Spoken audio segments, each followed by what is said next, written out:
everyone. Welcome back for another episode of Breviary Basics, where we provide you with short instructional videos on how to pray the Liturgy of the Hours. My name is Nathan, and as always, I'm coming to you from the St. Thomas More House of Prayer, where it is our mission to pray and promote the Liturgy of the Hours.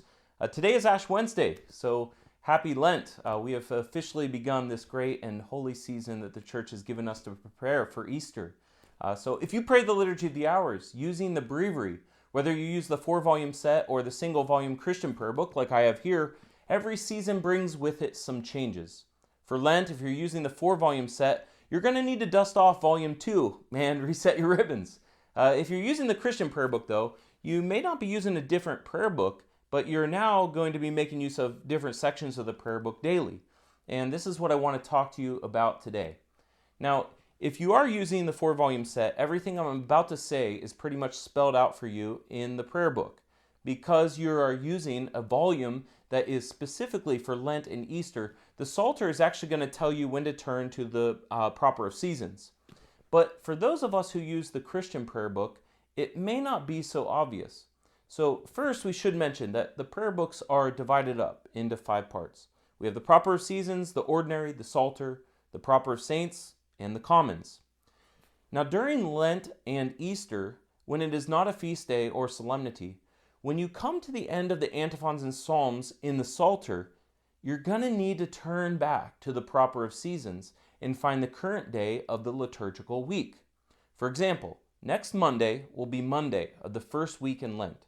We will be in week 1 of the Psalter, which we should know from looking back to the proper of seasons. And this is something that we covered in our last video. But once we pray the antiphons and psalms, we're going to need to turn back, in this case to page 272.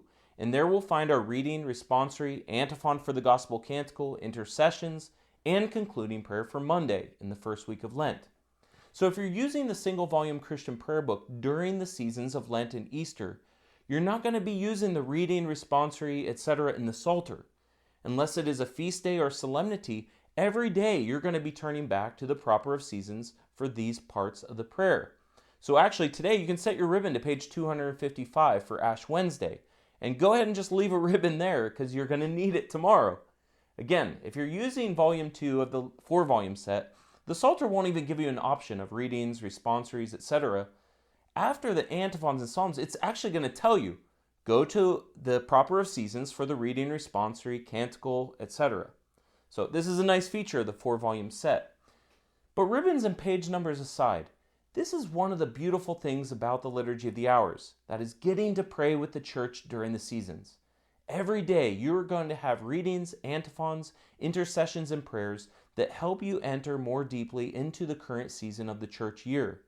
And because it is the sacred liturgy and not just another private devotion, you can know without a doubt that through these prayers you are sharing in the mysteries of Christ and be informed after His most sacred heart. Remember, the Liturgy of the Hours is His prayer that He has shared with us, so that we might be one with Him in all things. Now, as we bring this video to a close, I want to wish you a holy and blessed Lent. If any of you have any questions about praying the Liturgy of the Hours, just leave us a comment below or send us an email at info@liturgyofthehours.org. Also, don't forget to check out today's pages on our website. Whether you're using the Christian prayer book or the 4-volume set, every month we provide you with page numbers you need to pray morning and evening prayer. You can find those at liturgyofthehours.org/today's pages. Well, that about does it for this episode of Breviary Basics. To find out more about our retreat center and the work that we do, head over to liturgyofthehours.org. You can also find us on Facebook and Instagram, and we'll be posting these short instructional videos here on YouTube once every couple weeks or so. So be sure to subscribe to our channel, hit the like button, let us know what you think in the comments below. Until next time, God bless, and let us together pray and promote the Liturgy of the Hours.